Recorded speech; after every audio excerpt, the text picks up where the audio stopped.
Այս արդեն պատկերացրեք 16-1 րոպեից մինչև հիմա չեն կարողանում անը պաժարը հանգցնել։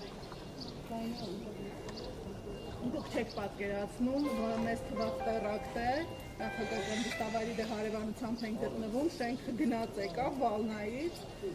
այն աստիճան, որ մտածեցինք հեսա շենքը կքանդվի ու անընդհատ պայթյուններ էր, անընդհատ չդադարող պայթյուններ էր, մոտ 10-15 րոպե հետո պաժարը այն ժամանեց, շտապօգնության հետ։ Ես ինքս մենացած եմ։ 168 հարկելի հետևողներ, այստեղ քաղաքացիները պատմում են, թե դեպքը ինչպես է տեղի ունեցել, նրանք սակայն չեն ցանկանում տեսանկարահանվել, խնդրենք ներկայացնել իրավիճակը առայժմ այսպես, պատմեք։ Բարև ձեզ, ուրեմն քանի որ դեպքը տեղի ունեցել նախագահական նստավայրի հարևանությամբ, Սարմեն 92 շենքի, բնակելի շենքի հարևանությամբ, ավազ տեղափոխող մեծ շինարարական մեքենան, որը որ ամիսներ, կարելի ասել համարյա 1 տարի շարունակ դիվադադար էր անում այդ նմանատիպ շինարարական մեքենաները շենքի բնակիչների հանգիստը գիշերով եւ ցերեկով, չկարողանալով արգելակները պահել, բախվում է դիմացի պատին, հետո կողաշրջվում է,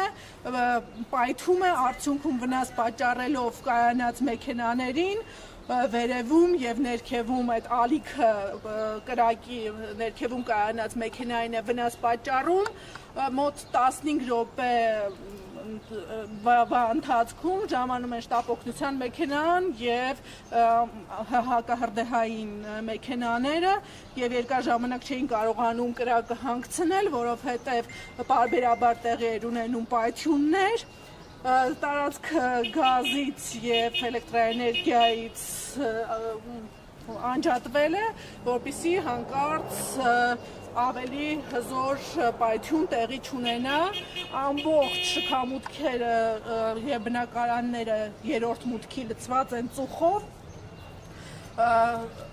այնպիսի ծուխ է, որ մարդիկ շնչահեղձ են լինում, պարեկները տարհանել են բնակիչներին երրորդ մուտքի, որպեսզի նրանց առողջությանը վնաս չսպառնա, այդպես մենք տեղեկացել ենք, որ չկան մարդկային զոհեր բարեբախտաբար չկան մարդկային զոհեր եւ այնպես է ստացվել, որ հիմա տեղի են ունենում հրդեհի մարման վերջնական աշխատանքները, դեռևս տեսնում եք, որ ծխում է, ճանապարհները փակվել են, հակահրդեհային մեքենաները շենքի, քանի որ այս բակը նեղ բակ է, շենքի հարակից հատվածում են, շենքում կան ծերեր, որոնք շատ դժվարությամբ կարողացել են լքել շենքը։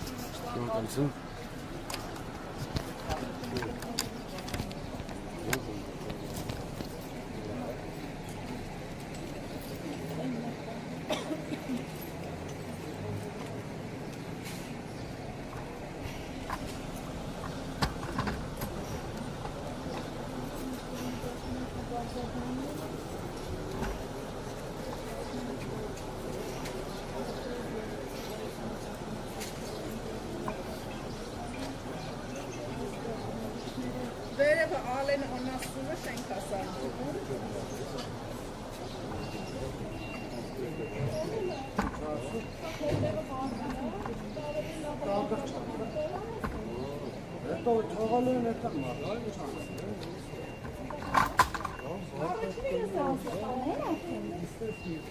Անոջան ասեք պաժարնյա բանակ